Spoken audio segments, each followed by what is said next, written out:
You have this entire channel. There's almost no hype for it. You posted 2 videos about it. No, like people in your top comments are like, I didn't even know that this existed. You barely use this channel. It's useless. Ants on a log. Important life events. I'm not trying to be rude. You know, it's about drama. I missed the old iDubbbz. Here's an issue with Froggy Fresh, blah, blah, blah, which is part of probably the PR reason why you lost some views as well. But the reality is like this channel, what is the point anymore? Take it and repurpose this as a Creator Clash 2 channel. That's it. Interviews before and after the fights with your fighters. Talk to people. Get some hype going. Who cares if it's not a whole lot of views? Some videos may not do well. Some might do great. Some form of almost a podcast. Befores, afters. React to your own fight. The individual ones. Post those clips. You know, content machine this. And on top of that, memberships. Take the memberships and use that for a prize pool for the fighter. It's not just I'm giving money to iDubbbz. I'm giving money to my favorite fighter. Schmingus Bobingus. All right. Here we go. This guy's scaring me a little bit. He's looking at me. He's looking at me funny. You know, it's interesting. I was on TikTok before, and I saw somebody bring up that I think they lost, the Creator Clash 2 lost like $250,000. And I was like, okay, I was like, okay. But then apparently posted a video, people came in here, or somebody was like, did you hear about what happened to iDubbbz? So I'm curious about what's going on. A lot of people are saying it's because he didn't take money from particular people. I know he had like a lot of controversy surrounding like Sam Hyde and Froggy Fresh, and I understand, you know, that thing didn't exactly go in a particularly good direction. So I think a lot of it is going to be PR. Even if I overall like kind of agree, I understand why iDubbbz is distancing himself from Sam Hyde. It's not just because he makes fun of his wife, but also like he's a brand risk, and he's not really going to pull a lot of. It's not going to be good from like a macro sphere kind of a thing. If he wants to be taken more seriously, it's not going to be. It's going to be looked at as like a bad to associate himself with them, and he may have lost whatever sponsors they may or may not get, or some kind of credibility to the mainstream. But at the same time, you got to figure out a way to get people to like you in the YouTube sphere. So, well, let's get it going. Everyone, I have some bad news to share with you. Let's hear it. Really don't want to share it. I feel terrible.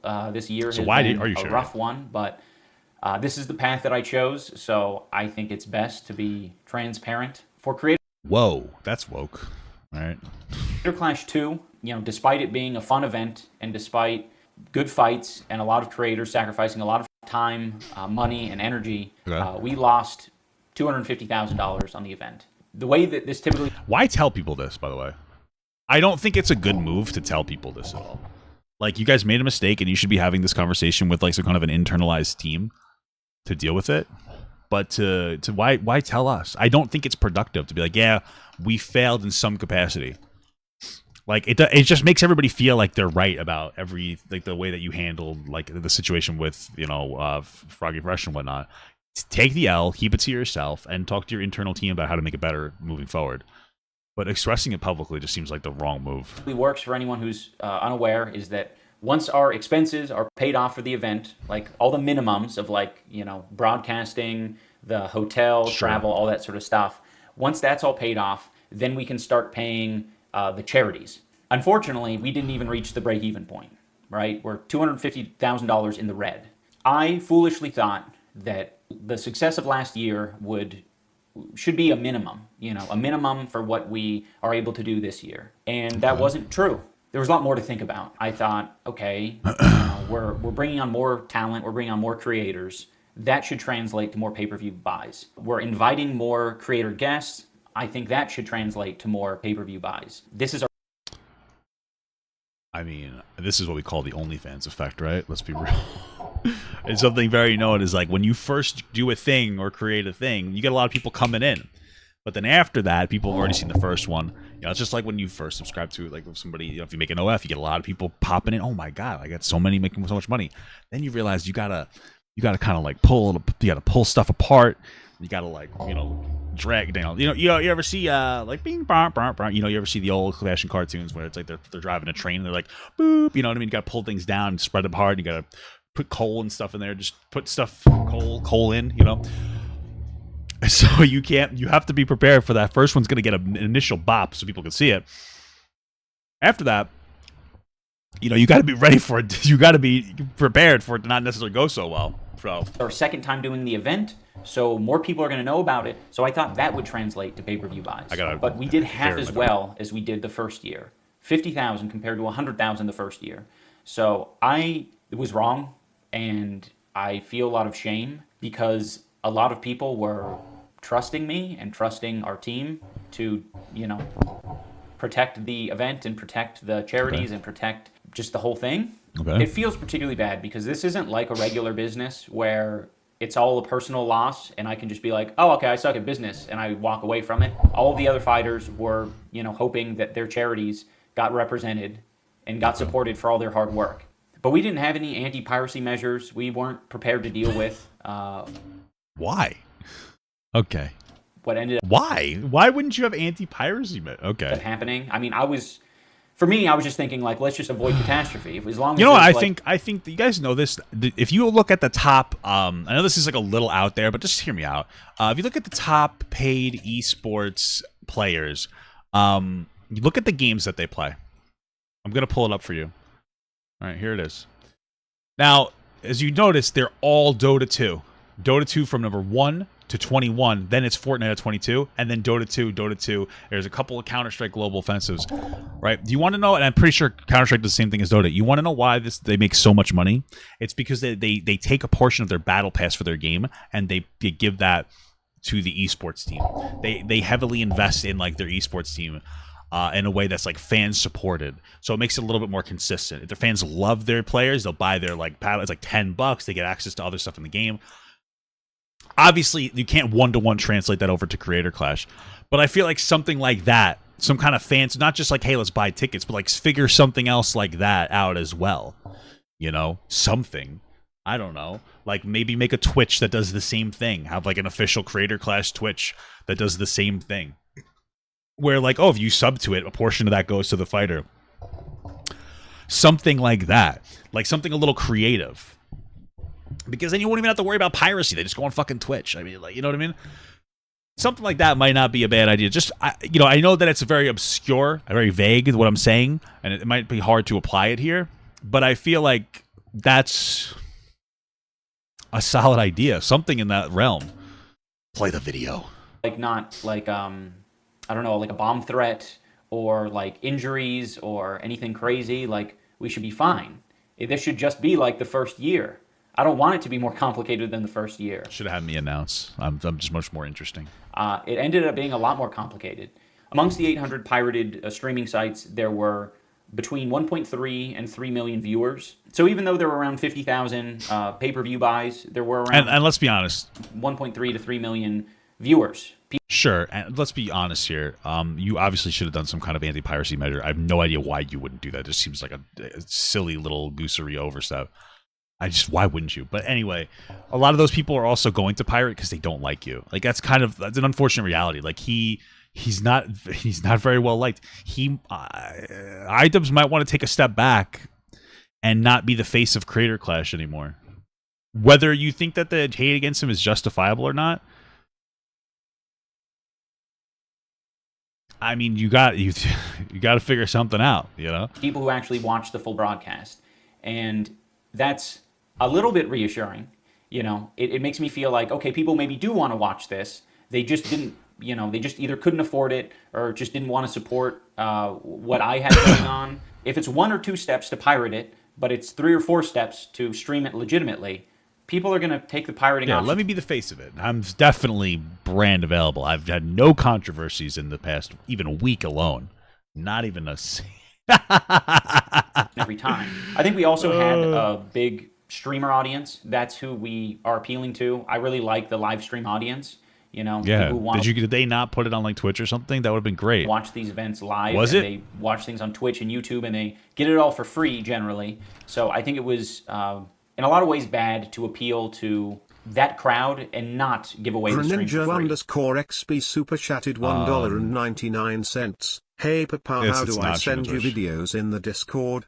So in order to access the Discord, like it's in the description, but then you have to be a member of the YouTube. You have to connect your YouTube to your Discord. It's $2 a month, and then you can have access to the channels after the connection goes through successfully. And then it might take a day for it to like work out. you know, whatever works out in there, and then you can put stuff in the Discord. So just so you know. I think a lot of them felt like, shameless plug. Well, this should be something that's free, especially if you have ads in it. Aside from the pirating, we did have higher expenses this year. It was a bigger arena. We went to the Amalie Arena, so it was twice as big. We paid more for broadcasting. Why? So broadcasting team did a lot more elaborate shit, and there was a lot more staff involved.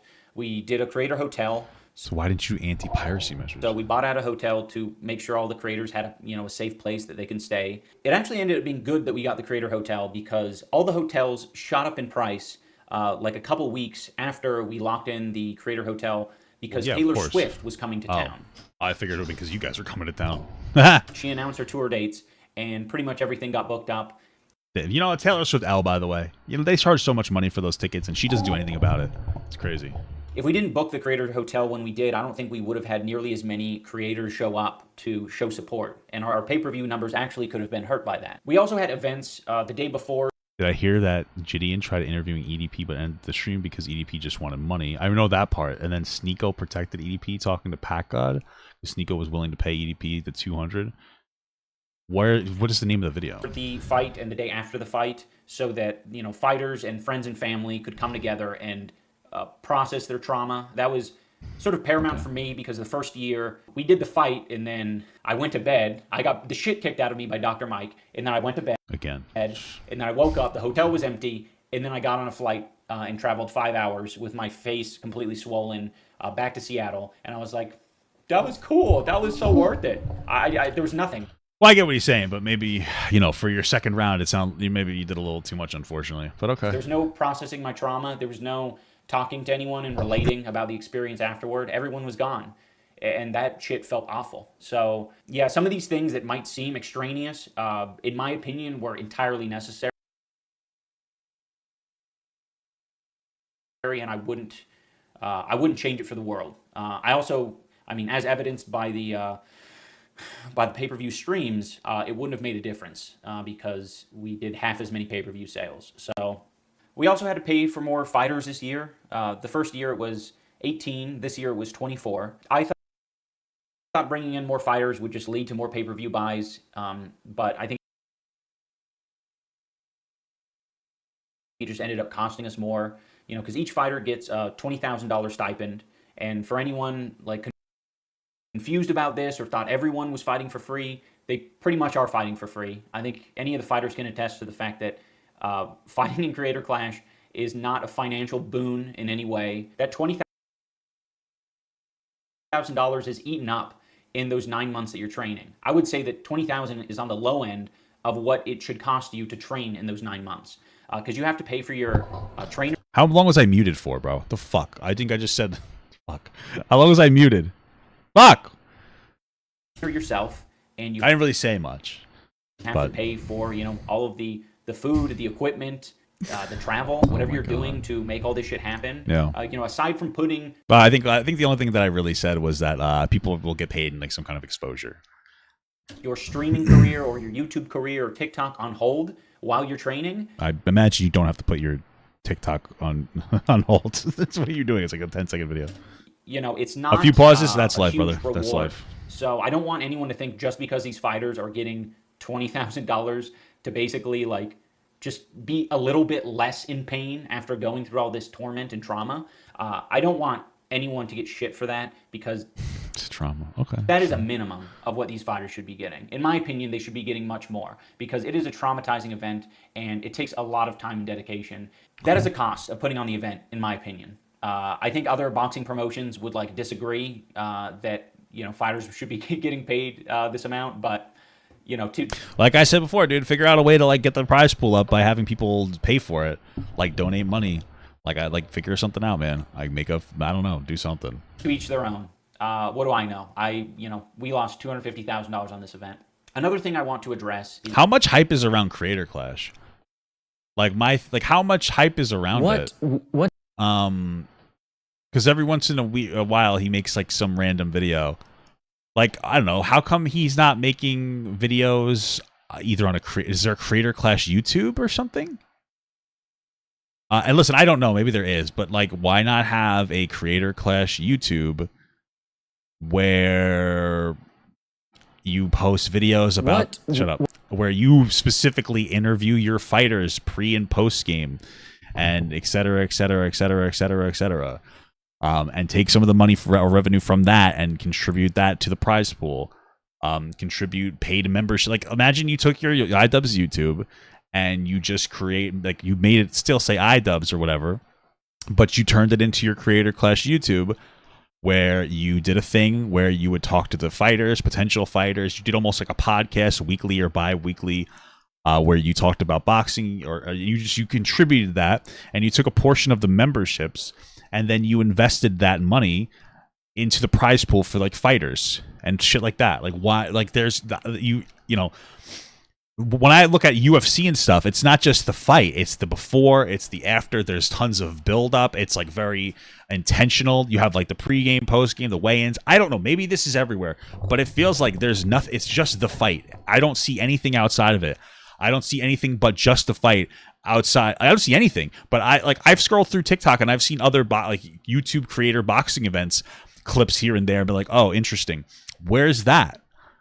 Like, where there's no, you're not using your star power effectively. You don't do anything with this channel. Ants on a Log 2 weeks ago, important life events tier list. I mean, that's cool. But, like, what if this was an interview with the guy who kicked your ass?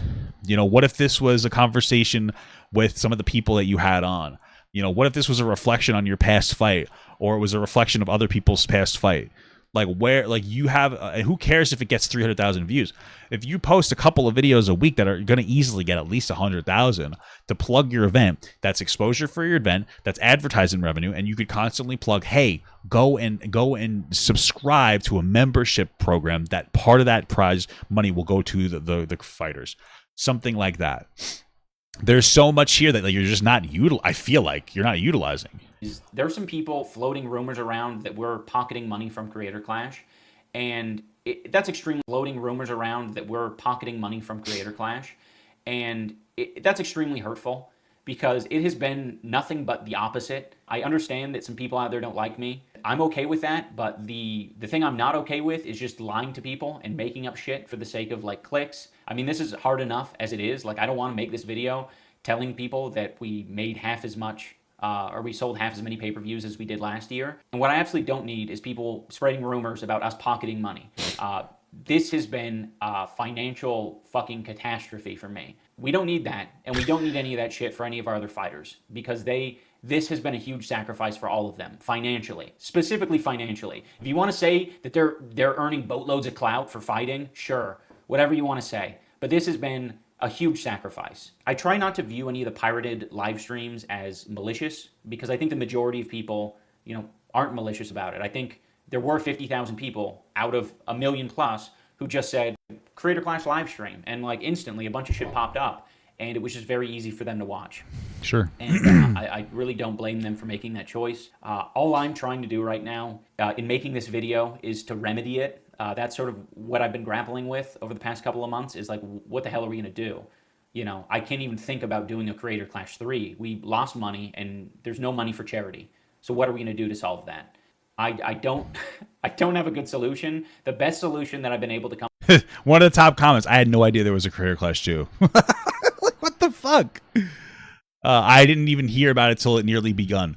Bro, it's an advertisement problem, and he has a huge platform. Like, I did they have a team to consult? Because that's crazy. Come up with is putting the full Creator Clash broadcast, Creator Clash 2 broadcast, on YouTube for free for everyone to watch, and just hoping and praying that people enjoy it and want to support it.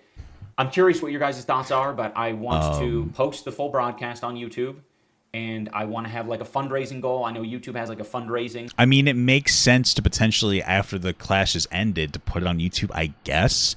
But then if you do another event next year, what's stopping them from being like, I'll just wait the week or however long it's going to be? You just miss so many opportunities. Like, where are the like, is there a fucking YouTube channel? If there is, like, why isn't it linked to this? What? Like, where's the Creator Clash channel? Like, is it in his fucking description? Foundation, association, society, association, hall, but these are all just donations. Shit. Main channel, second channel, gaming channel. Where the fuck is your shit? there's no, this is I mean, I'm not trying to be rude. I know I'm being like really, I'm being kind of a dick, but like, bro, what the fuck are you doing? Like, you have a huge platform. What do you think? What do you do? Why aren't you repurposing this? Like where? Like, why is it that, like, first of all, there was no hype to this, but like, why is it that I'm not seeing clips on your YouTube channel of like, here's the Creator Clash fight?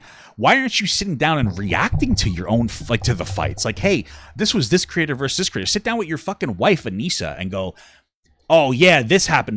Get your coach in on it. Whoever you want, sit down and react to your own fights a week after. Oh, this was good. This was a good hit. Here's some context of their backstory. Interview those people. Talk. Like, you're missing so much. All you got is, hey, there was a Creator Clash too. There's not a whole lot here. There's a couple things. The tickets are available, but there should have been like a constant stream of boom, boom, boom, boom, boom. Who cares if some of them do only 20,000 views or 50,000 views? Who cares if some of the smaller tier, like celebrity people or whatever, creators don't really get any exposure? Blast it up with the high, like, just get it out there. Get the content out there. Get the revenue stream out there. 20,000 people seeing a clip of two people they may not necessarily be super into. That could mean, 5 of them could buy a ticket. It doesn't matter.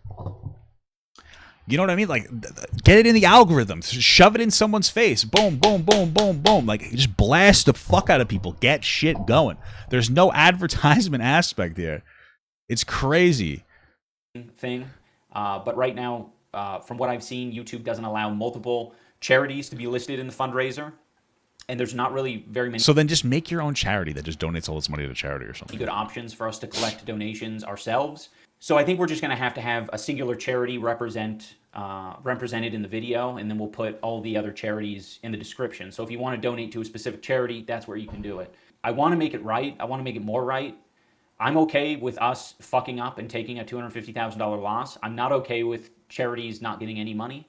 I want to thank all the fighters and all the coaches and all the staff of the event and the fans who, came to show support. It might feel like a big loss, but it was a lot of entertainment, and a lot of good came out of it. A lot of people had unforgettable experiences, and it will be a highlight of their lives. There's a lot of boxing events where no money goes to charity at all, ever. There's not even the chance that it goes to charity. So I just want to thank everyone. It truly made a difference that you came and supported. I'm just disappointed that I let everyone down. I just made some strategically shitty decisions along the way, and all of those decisions, led to where we're at. I think it was dumb of me to say that we weren't going to make the broadcast available for free, like we did the previous year. I thought that would bring in more pay-per-view buys, because people would be like, oh, I'm not going to be able to watch it for free? Well, I'll definitely buy so I can tune in. But I don't know. It either didn't have an effect or it backfired, and I'm trying to learn from it. This year I have a lot on my plate. And, I think my strategy going forward is to just be, completely candid with everything. Again, it's hard. I would normally keep all of this shit to myself, but I gotta express myself. I gotta tell you guys what's up. Otherwise, I'm gonna rot from the inside. But yeah, additionally, another thing that's, been eating at me is that someone is trying to take over Creator Clash. I know that sounds like a... What does that even mean? I don't know, the plot of a video game or something, but it's real, and it's been taking up a lot of my time. So hopefully I don't have to. How does somebody take over Creator Clash? What? About it in the future. But if I do, you guys are gonna hear about it on this channel. If you're just coming across this video and you have no idea what this Creator Clash shit is about, it's creator boxing, and it's a lot of fun. It's a lot of amateur boxers getting in there for the first time and giving it their all. And there's a lot of heart and a lot of soul and a lot of grit that is on display, and I think it's very much a worthwhile watch. Donation links are also going to be in the description of this video as well. I'm trying to monetize as much as I can to make up for this loss, but yeah, it's hard. The name isn't trademarked? That's crazy. All right, just to reiterate here, okay, I understand they lost a lot of money, and obviously there's things you can improve, but why I don't understand, you have this entire channel, there's almost no hype for it. You posted 2 videos about it. No, like, people in your top comments are like, I didn't even know that this existed. I didn't even know there was one. Oh, I didn't even know that there was one until it had nearly begun. You barely use this channel. It's useless. Ants on a log. Important life events. I'm not trying to be rude. It's about drama. I missed the old iDubbbz. Here's an issue with Froggy Fresh, blah, blah, blah, which is part of probably the PR reason why you lost some views as well. But the reality is like this channel, what is the point anymore? Take it and repurpose this as a Creator Clash 2 channel. That's it. Interviews before and after the fights with your fighters. Doesn't have to be in person. It can be over whatever. Talk to people. Get some hype going. Who cares if it's not a whole lot of views? Some videos may not do well. Some might do great. Some form of almost a podcast. Befores, afters. React to your own fight. The individual ones. Post those clips. Content machine this. And on top of that, memberships. Take the memberships and use that for a prize pool for the fighters. That's what Dota 2 does. Look at the literal top paid professional esports players. They're all Dota 2 and in Counter-Strike. There's a couple of Fortnites in there. And I'm pretty sure Counter-Strike does the same thing. They have like a compendium. It's $10, and I think like half of it or something goes to the prize pool for the players. You could have totally done that. Easily. $2 memberships. Have some of it go to the charity, have some of it go to the fighter, have some of it go to the organization. You're good. Then you're giving people the idea of like, oh, I can directly support how much money the fighter. It's not just I'm giving money to iDubbbz. I'm giving money to my favorite fighter, Schmingus Bobingus. I don't even know who fought. I don't care. But that's the point, though. You need to do something more. You repurpose this channel. It's just taking up space at this point.